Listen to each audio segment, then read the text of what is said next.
Well, hey, welcome back. We're in the second week of our conversation around how we can continue to just raise the quality of care and support in every single one of our life groups.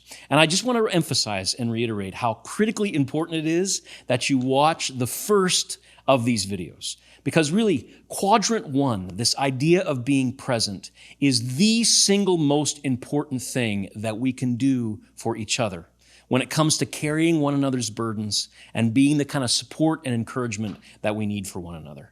When in doubt, stay in quadrant one. And remember, those basic concepts are offering acceptance, finding attunement and alignment with the person who's sharing, validating what it is that they're saying, identifying with them, containment, in other words, being able to handle the heaviness of what they're sharing, and then just being present as a comfort. I'll never forget a story. Once my neighbor, when I lived in Cincinnati, Ohio, an older, very tough lady, frankly. We did not have a fantastic relationship initially, but our relationship grew. And I will never forget when her mom died.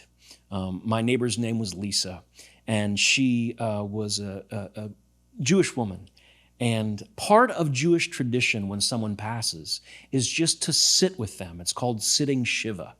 And you just simply are present with the person who's grieving. There's not a word said, but just being there. And I can tell you, that time together took Lisa and I's relationship to a new level. And if you as a life group can learn to be that same kind of presence for one another, to just sit quietly and offer love and comfort to a person when they're sharing about a struggle, that will revolutionize the dynamic and continue to raise the quality and care and welcomeness, safety in your life group. But there are times to not just listen, but to talk. And the next three quadrants really have to do with talking. This one in particular is convey the good. The basic idea behind this is to look for opportunities, sort of in the same spirit of affirmation, to acknowledge the courage or boldness of the person who has shared.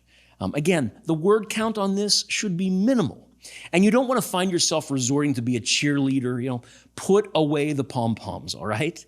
You're just there to let people know that they're welcome and safe, okay? Remember, don't try to fix it, feel it. And you'll be amazed what a difference that makes. So the first concept of conveying the good is affirmation. That's just drawing attention to the good in that person's life.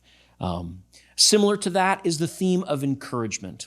And I bring both of these up together because they do overlap in so many ways.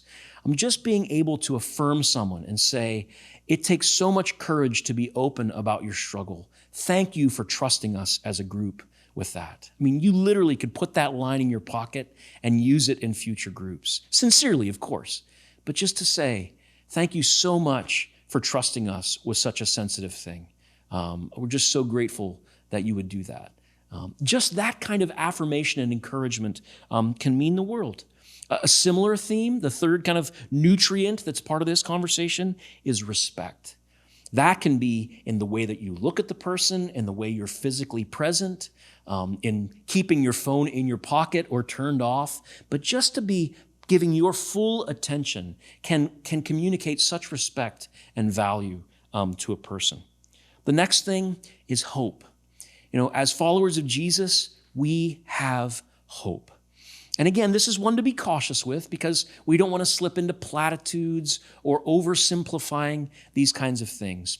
But just reminding someone that even in the middle of darkness, God can do amazing work. It doesn't have to be more than that. Or maybe a favorite verse that has brought you hope. Just something simple. Again, fewer words are better, but it's a way that you can convey the good and really call out the courage of the person who's been willing to share. Another one can be forgiveness. Just simply canceling a debt. Maybe a person's apologizing for not having been there, or I haven't told you about this before. Put that stuff aside. No need for apologies. All is forgiven. You are welcome here. If you feel as though you've been misrepresenting yourself or you've been sort of pretending to be something you weren't, all is forgiven. You are welcome here. There's nothing to fear. This is a safe place. And then finally, celebration. It's celebrating a win. Just acknowledging, again, similar to these earlier concepts, emotionally cognitively. It is a huge deal for you to be willing to talk about these themes. Thank you for having the courage to do that. We celebrate that, and we're grateful that you trusted. There's no rocket science to this.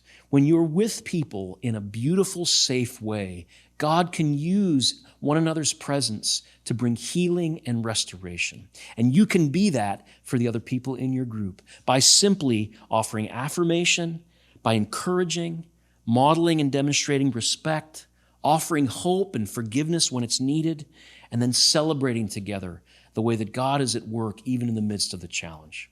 I'm excited to see how this will help your group continue to grow in its ability to care and support one another. And if we can be any help, don't hesitate to let us know.